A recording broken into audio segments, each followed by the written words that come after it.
আলাইকুম, মেঘনা news TV 24 এর সাথে আছি আমি শারমিন আক্তার। বিস্তারিত থাকছে মাহবুবের ভিডিওতে।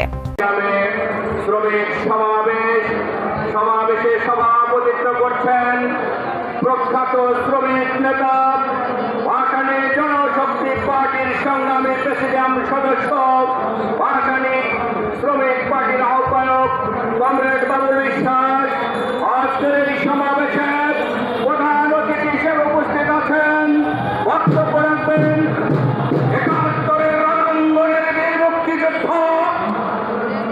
২৪-এর গণঅভ্যুত্থানের রাজপথের মহানায়ক, যিনি এই ছাত্র জনতার অধিকার আদায়ের লক্ষ্যে রাজপথে নেমে জীবন দিতে প্রস্তুত ছিলেন। এই প্রেস ক্লাবের সামনেই চোখে বর্বরভাবে গুলি করে হত্যা করার চেষ্টা করা হয়েছিল আমাদের প্রিয় নেতা বীর মুক্তিযোদ্ধা